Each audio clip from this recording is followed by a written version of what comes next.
दोस्तों, आप सभी देशवासियों को मेरा नमस्कार, सुप्रभात। साथियों, आप सभी का NCERT think series class 6 to 12 में स्वागत है। साथियों, आज मैं आप लोगों को क्लास 6 एनसीईआरटी हिस्ट्री की फर्स्ट चैप्टर, जिसका नाम है क्या, कब, कहाँ और कैसे, वो चीज़ें स्टार्ट करने जा रहा हूँ। तो चलिए आइए हम लोग देखते हैं उस बुक के बारे में क्या क्या फीचर्स हैं या कौन कौन से चैप्टर हैं जिसके बारे में हमको अध्ययन करना है। तो देखिए, ये है एनसीईआरटी हिस्ट्री क्लास 6 की बुक। इसमें टोटल साथियों 11 चैप्टर हैं, जिनका नाम मैं लेने जा रहा हूँ ताकि माइंड में ये बना रहे कि हाँ, ये चैप्टर हमको पढ़ाना है और आपको लगे कि हाँ, ये चैप्टर अभी हमको पढ़ना है। तो जैसे पहला जो चैप्टर है साथियों, वो आपका है क्या, कब, कहाँ और कैसे। और दूसरा चैप्टर है आखेट खाद्य संग्राहक से भोजन उत्पादन तक। तीसरा चैप्टर आरंभिक नगर। चौथा चैप्टर क्या बताती है हमें, किताबें और कब्रें। पांचवा चैप्टर राज्य, राजा और एक प्राचीन गणराज्य। जो छठा चैप्टर है नए प्रश्न और नए विचार। सातवां चैप्टर अशोक एक अनोखा सम्राट जिसने युद्ध का त्याग किया। हाँ, और आठवां चैप्टर है खुशहाल गांव और समृद्ध शहर। नौवां चैप्टर व्यापारी, राजा और तीर्थयात्री। 10वां चैप्टर है नए साम्राज्य और राज्य। 11वां चैप्टर है इमारतें और किताबें। तो साथियों, ये टोटल 11 चैप्टर हुए हैं आपके, जिनको हमको अध्ययन करना है। तो सबसे पहले मैं आप लोगों को फर्स्ट चैप्टर जो क्या, कब, कहाँ और कैसे हैं, ये स्टार्ट करते हैं। तो चलिए आइए दोस्तों, स्टार्ट करते हैं क्या, कब, कहाँ और कैसे।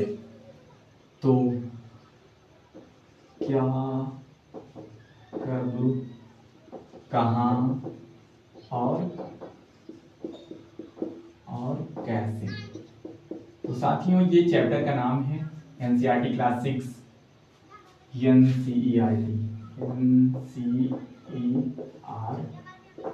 एनसीईआरटी क्लास 6 चैप्टर फर्स्ट क्या, कब, कहाँ और कैसे। साथियों, इसमें हम अध्ययन करेंगे क्या, कब, कहाँ और कैसे, यानी कि बहुत सारी घटनाएं हैं, उनके बारे में हमको जानकारी प्राप्त करना है। तो चलिए आइए स्टार्ट करते हैं साथियों। जैसे इसमें हमारे माइंड में एक विचार आता है कि कैसे पता लगाएं, कि जितनी भी घटनाएं हैं उनको कैसे पता लगाएं। जैसे माइंड में हमारे विचार आता है या थिंग्स आते हैं, कैसे पता लगाएं, कैसे पता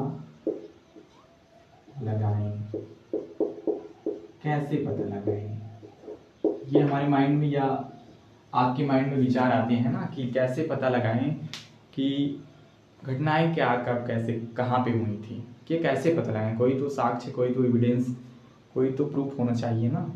तो उन सभी प्रूफ के बारे में जानकारी प्राप्त करने के लिए हमको इस बुक के बारे में अध्ययन करना पड़ेगा। तो चलिए साथियों देखते हैं।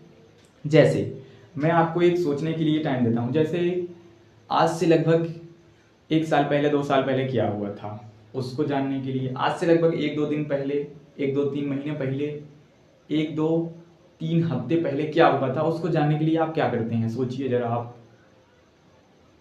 उसको जानने के लिए साथियों मैं बताता हूँ, आप लोग अखबार, सोशल मीडिया, टेलीविज़न और ऐसे व्यक्ति से पूछते हैं जो उस घटना से परिचित होता है। इन्हीं चीज़ों का सहारा लेते हैं ना, अखबार, टेलीविज़न, रेडियो। उसके बाद ऐसे व्यक्ति से पूछेंगे जो उस घटना से परिचित होता है। तभी आप 1-2 साल पहले क्या हुआ था, 1-2 महीने पहले क्या हुआ था, 1-2-3 हफ्ते क्या हुआ था, 1-2 दिन पहले क्या हुआ था, उन सभी घटनाओं के बारे में जानकारी प्राप्त कर सकते हैं। यदि हम आपसे कहें यही चीज़ कि आज से लगभग 1000 साल पहले या 10,000 साल पहले या हजारों साल पहले क्या हुआ था, उस घटना के बारे में जानकारी प्राप्त करिए या हमको बताइए, तो आप लोग किस चीज़ का सहारा लेंगे। क्या उस समय भी कोई सोशल मीडिया था, या उस समय भी रेडियो, टेलीविज़न, या कोई ऐसा व्यक्ति जो उस समय का हो और अब तक जीवित रहता चला आ रहा हो? ऐसा तो है नहीं, और ऐसा तो था भी नहीं था। तो साथियों, उस घटना के बारे में हम लोग कैसे जानकारी प्राप्त करें? कुछ ना कुछ तो स्रोत होगा, कुछ ना कुछ तो माध्यम होगा, कुछ ना कुछ तो एविडेंस होगा। तो उस घटना के बारे में हम लोग कैसे जानकारी प्राप्त करें? तो आइए हम लोग देखते हैं। जैसे अतीत के बारे में हम क्या जान सकते हैं ना, उस समय के लोगों के बारे में हम लोग क्या जान सकते हैं। तो आइए देखते हैं। जैसे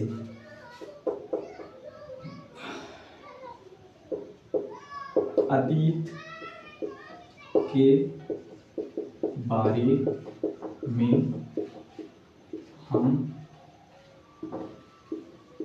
हम क्या जान सकते हैं।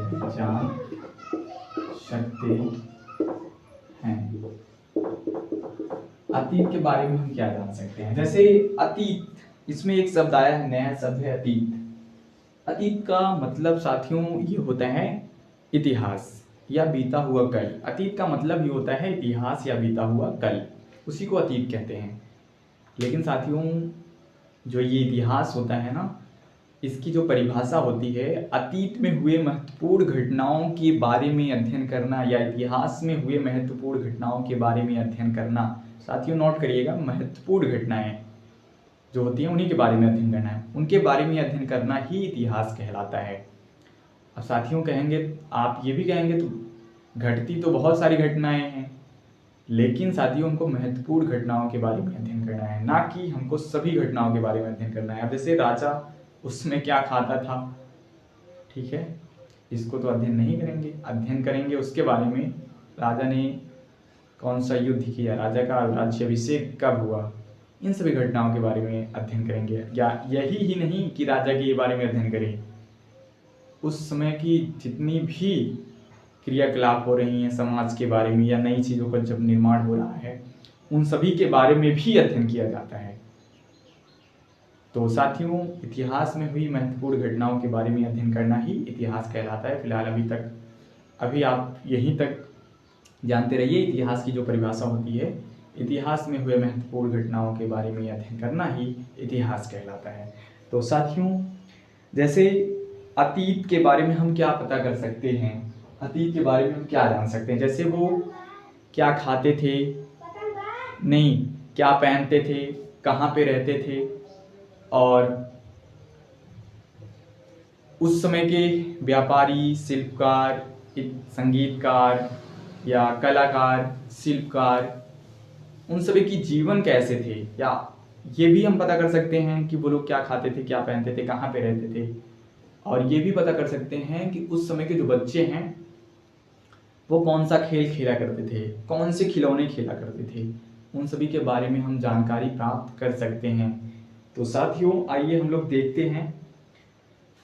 जैसे साथियों अगर हम भारतीय उपमहाद्वीप के परिप्रेक्ष्य से देखें तो हम लोग देखेंगे जो नर्मदा नदी है, उसी के तट के किनारे या नर्मदा नदी के आसपास के जो क्षेत्र हैं, उसी क्षेत्र में प्रारंभिक लोग निवास करते थे, या प्रारंभिक लोगों में से हम कह सकते हैं आरंभिक लोगों में से एक थे। साथियों ये मेरा नोट्स है, आप लोग एक बार पहले मेरा नोट्स देख लीजिए। ये मेरा नोट्स है, इसको मैंने 1.5 पेज में बनाकर तैयार किया है।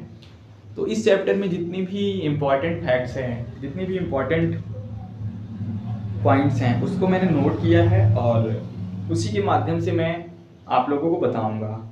ये एनसीईआरटी थिंक सीरीज ऐसे चलती रहेगी।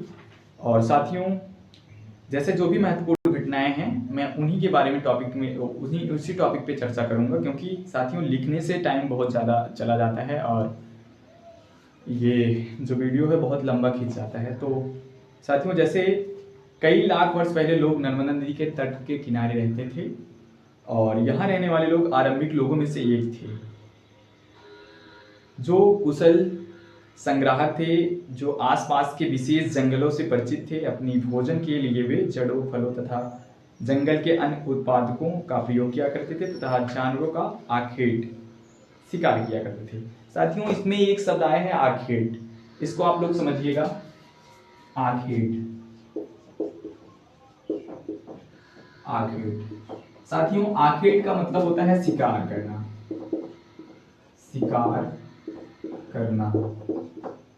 आखेट का मतलब होता है शिकार, आखेट का मतलब होता ही है शिकार करना।